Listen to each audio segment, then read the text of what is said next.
Hello বন্ধুরা, কেমন আছো তোমরা সবাই? আশা করছি ভালো আছো, আমরাও বেশ ভালো আছি। আর বেশ কয়েকটা দিন আগেই কিন্তু শিহাবের এই শাক বাছার ভিডিওটা আমি তোমাদের সঙ্গে রিলসে শেয়ার করেছিলাম। যদিও সেই ভিডিওটা পাওয়ার পরে তোমরা অনেকেই কিন্তু শিহাবকে অনেক ভালোবাসা জানিয়েছো, অনেক মিষ্টি মিষ্টি সুন্দর সুন্দর কমেন্টও করেছো। তোমরা অনেকেই বলেছো শিহাব খুব লক্ষ্মী ছেলে, শিহাব খুবই ভালো ছেলে। আবার অনেকে এটাও আমাকে জিজ্ঞাসা করেছো যে এত ছোট্ট বয়সে মাত্র 2 বছরের শিহাবকে আমি কিরকম ভাবে এত পরিপাটি করে কাজ করানো শিখিয়েছি। তো চলো আজকে তারই একটা ছোট্ট গল্প তোমাদের সঙ্গে শেয়ার করি। বেসিক্যালি শিহাব যখন খুব ছোট, ধরে নাও যখন ওর আসল বয়স 40 দিন, তখন থেকেই কিন্তু শিহাব খুব কষ্ট করে বড় হচ্ছে আমাদের সাথে।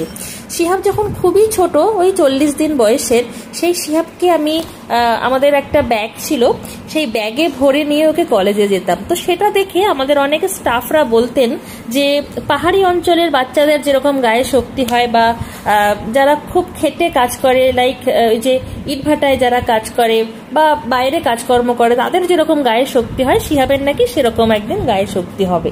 তো সেরকম কথা থেকে আমি কথাগুলোতে খুব ইন্সপায়ার হতাম। তো আমি মনে মনে ভাবতাম যে আমরা যেহেতু ভীষণ বিজি পারসন, খুব ব্যস্ত থাকতে হয়, চেষ্টা করব আমাদের কাজে কাজ মানে আমাদের হাতে হাতে যেন শিহাব একটু কাজ করে দিতে পারে।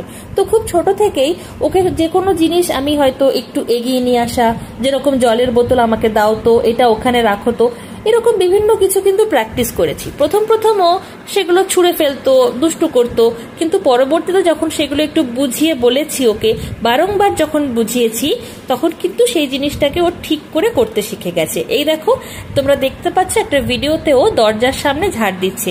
আসলে ওই কিন্তু এখানে বিস্কুট গুঁড়ো ফেলেছিল, ওকে আমি ঝাঁটা হাতে ধরিয়ে বলেছি যে তুমি বিস্কুট গুঁড়োটা ভালো করে ঝাড় দিয়ে দাও। কিন্তু খুব ভালো করে কি আর ঝাড় দিতে পারে? তবুও যেটুকু পারছে সেটুকুই সই। এই দেখো এটা আর একটা ভিডিও, সেখানে আমি ওকে বলছি যে আমাকে বালিশগুলো এগিয়ে দাও তো, ও কিন্তু খুব ভালো ছেলের মতো বালিশগুলো এগিয়ে দিচ্ছে। এতে করে যেটা হয়েছে, আমি বেডের উপরে বসেই কিন্তু বালিশগুলো গুছিয়ে রাখতে পারছি, বারবার আমাকে নামতে হচ্ছে না। এতে আমার কাজও যেমন কম হচ্ছে, আর যেহেতু শিহাব ছোট মানুষ, সেই কাজগুলো শিখছে, সাথে ওর ব্রেনের ডেভেলপমেন্ট হচ্ছে। আবার খানিকক্ষণের জন্য ওকে একটু এই ইলেকট্রনিক্স গেজেট থেকে সরিয়েও রাখা যাচ্ছে।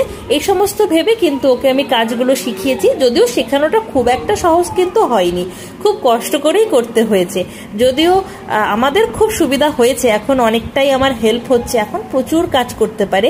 সব কাজের ভিডিও অত ডিটেলসে দিতে পারলাম না, যেটুকু পারলাম সেটুকুই তোমাদের সঙ্গে শেয়ার করলাম। তো চলো আজকের মেনুতে কি বানিয়েছিলাম একটু দেখাই। এই যে লাউয়ের খোসা ভাজা, যেটা প্রত্যেক দিন ভাজছি, সাথে বানিয়েছিলাম আমের ডাল, এটাও প্রায় প্রত্যেক দিন করছি। আর তারপরে বানিয়েছি পাটের শাক, এটা শিহাবের খুব পছন্দ। লাস্টে বানিয়েছি লাউ চিংড়ি। তো চলো এবার শিহাবকে এটা একটু খাইয়ে নি।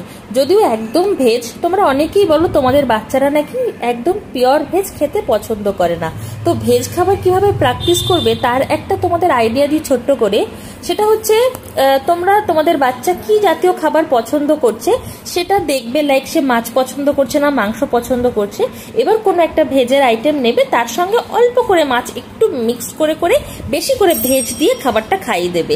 এতে করে ও মাছের গন্ধে হোক বা মাংসের গন্ধ হোক, সেভাবে কিন্তু খাবারটা প্র্যাকটিস হয়ে যাবে। তো শিহাবকেও আমি সেভাবেই প্র্যাকটিস করিয়েছি। এখন কিন্তু ওর আর মাছ মাংস কোনোটাই লাগে না, একদম পিওর ভেজ খেয়ে নিতে পারি। আর শেষ একটা ভিডিওতে তোমরা তো দেখেছিলে যে আমরা বাড়িতে একটু মাটনের পার্টস দিয়ে আলুর দম করেছিলাম, বাসন্তী পোলাও করেছিলাম। তো অতটা রিচ খাবার খাওয়ার পরে একটা দিন ভাবলাম পিওর ভেজ খাবো, তো সেটাই কিন্তু করছি। দেখো শিহাবকে অল্প অল্প করে মাখিয়ে দিচ্ছি, আর ও একদম সোনা মুখ করে খেয়ে নিচ্ছে। তো এই হলো আমাদের গল্প। আমি কিন্তু খুব কষ্ট করে বাচ্চাটাকে বড় করছি, একদম একা হাতে বড় করছি। একই সাথে যেরকম ভাবে আমি আমার প্রফেশনাল লাইফ, আমার কলেজের কাজকর্ম সামলাচ্ছি, সেই একই রকম ভাবে কিন্তু আমি আমার সন্তানকেও নিজে হাতে করে বড় করছি। কষ্ট যে হচ্ছে না একদম তা কিন্তু নয়, বারবার বলছি ভীষণ কষ্ট হচ্ছে, অনেক কষ্ট হচ্ছে, কিন্তু নিজের বাচ্চাকে নিজে হাতে বড় করতে পারছি, নিজে যে শিক্ষাগুলো চাইছি সেইগুলো দিতে পারছি, এটাই আমার কাছে অনেক বড় প্রাপ্তি। তা চলো আজকের ভিডিওটা এই পর্যন্তই থাকলো, দেখা হচ্ছে নেক্সট ভিডিওতে। ততক্ষণ অবধি টেক কেয়ার এন্ড বাই।